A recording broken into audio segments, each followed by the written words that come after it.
Hello students, welcome to our channel. तो आज मैं आपको कराने वाली हूँ क्लास 11 का चैप्टर नंबर 1 जो कि है सेट्स। अगर हम बात करें मैथमेटिक्स की तो सेट्स बेटा बहुत ही इंपॉर्टेंट चैप्टर है। जब आप क्लास 12th में जाते हो और आप उसमें रिलेशन एंड फंक्शन चैप्टर करते हो तो वो करने से पहले भी आपको इंट्रोडक्शन ऑफ सेट्स पता होना चाहिए। और जैसा कि आप लोगों को पता है कि हमारा फाउंडेशन बैच चल रहा है, तो अगर हम क्लास CUET की बात करें तो CUET के पर्सपेक्टिव से भी सेट्स बहुत ही इंपॉर्टेंट टॉपिक है और काफ़ी क्वेश्चंस इस पर आते हैं। और साथ ही साथ ये टॉपिक बहुत इजी भी है, ऐसा नहीं है कि आप इसको अटेम्प्ट नहीं कर सकते, आप इजीली इसके क्वेश्चंस कर सकते हैं। तो चलिए स्टार्ट करते हैं इस चैप्टर को। तो अगर हम देखें तो ये बहुत ही एक one of the most important chapter है। क्यों है इम्पॉर्टेंट चैप्टर? बिकॉज ये बेस है हमारा, ठीक है, ये हमारा बेस है। थोड़ा सा कुछ बच्चों को ये लेंदी लगता है, बट ऐसा नहीं है, लेंदी के साथ साथ ये इजी बहुत ही ज़्यादा है। तो सबसे पहले अगर मैं बात करूँ कि सेट्स होता क्या है, सेट्स क्या होता है? Well defined collection of object, well defined collection of objects. किसी भी ऑब्जेक्ट्स का जो वेल डिफाइंड कनेक्शन होता है उसे हम क्या कहते हैं? सेट्स कहते हैं।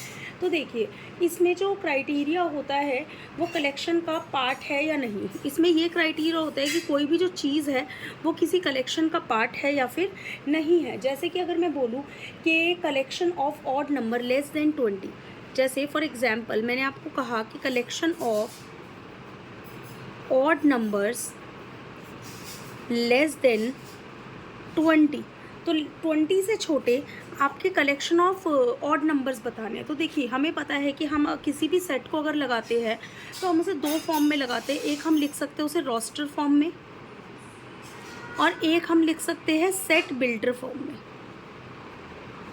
तो अभी रोस्टर फॉर्म और सेट बिल्डर फॉर्म क्या होती है? रोस्टर फॉर्म होती है, आपने जैसे बताया कि 20 से छोटे ऑड नंबर कौन कौन से हैं, तो आपने बोला मैम 1 है, 3 है, 5 है, 7 है, देन 9 है, 11 है, 13 है, 15 है, 17 है एंड 19 है। क्योंकि अगर उससे आगे लिया तो वो 20 से एग्जीट कर जाएंगे। बट वहीं पर ही सेट बिल्डर फॉर्म में हम क्या करते हैं, इसमें प्रॉपर्टी मेंशन कर देते हैं, कह सकते हैं हम इसको एक वर्ड्स में लिखना स्टार्ट कर देते हैं। तो वर्ड्स में कैसे लिखते हैं? जैसे ये सेट है, मैंने क्या लिखा? x, दैट इज x जो है, x is a odd number, x is a odd number less than 20, कि x जो है, x एक ऑड नंबर है जो कि क्या है?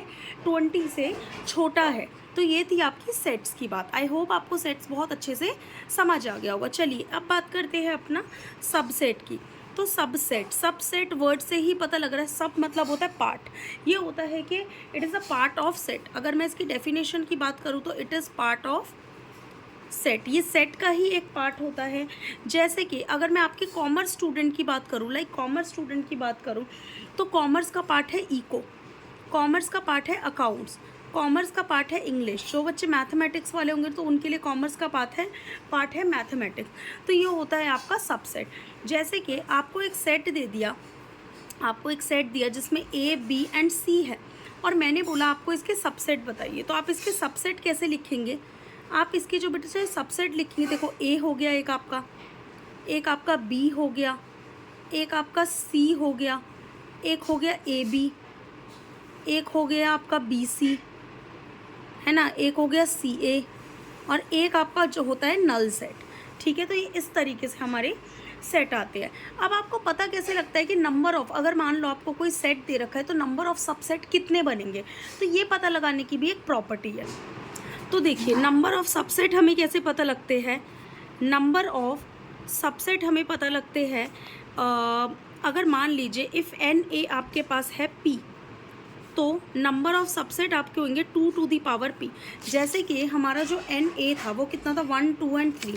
तो नंबर ऑफ सबसेट क्या होगा? 2 to the power 3, that is 2, 2 जा 4, 2 जा 8, 2 की क्यूब क्या होती है? 8। तो अगर आप इसके सबसेट काउंट करो तो वो कितने? 1, 2, 3, 4, 5, 6, 7, 8 बन गए ना। तो इट मीन्स आपने ठीक किया है। तो ये आपके बनते हैं नंबर ऑफ सबसेट। ठीक है, अब आते हैं आपके नेक्स्ट जो आता है वो आता है आपका ऑर्डर्ड पेयर। वो आता है बच्चे आपका ऑर्डर्ड पेयर। तो ऑर्डर्ड पेयर देखते हैं। हाँ जी, तो ऑर्डर्ड पेयर क्या होता है? ये कलेक्शन होता है, it is a collection of elements that are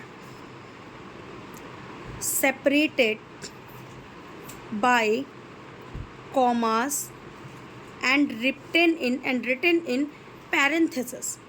parenthesis क्या होता है आपका? ब्रैकेट. ये ऑर्डर्ड पेयर होते हैं जिसको आपने कॉमा लगा के लिखा, ये हो गया आपका फर्स्ट एलिमेंट और ये हो गया सेकेंड एलिमेंट, और ये है पैरेंथेसिस. जैसे कि when two ordered pair are equal, जब दो ऑर्डर्ड पेयर इक्वल होते हैं तो it means a comma b equal है सी कॉमा डी के. तो इसका मतलब होगा ए इक्वल होगा सी के और बी इक्वल होगा डी के. इसमें हम ये नहीं लिख सकते कि ए बी जो है वो इक्वल है बी ए के. ये नोट रखना कि ये दोनों आपके इक्वल नहीं हो सकते, कि ए बी जो है वो बी ए के इक्वल बच्चे नहीं हो सकता है. ठीक है, तो आई थिंक आपको ये समझ आ गया होगा. यह आपका कहीं ना कहीं इंट्रोडक्शन था इस चैप्टर का. अभी आगे जो इंपॉर्टेंट चीज़ें हैं वो मैं आपको दूसरी वीडियो में बताऊंगी. और ये वीडियो बनाने का बेटा हमारे लिए पर्पस यही है कि आपको कम टाइम में चीज़ें समझ आ जाए. जब आप एक टॉपिक सर्च करो तो आपको काफ़ी सारी चीज़ों से रिलेटेड मिल जाए. आई होप आपको ये क्लास पसंद आई होगी. तो thank you so much students.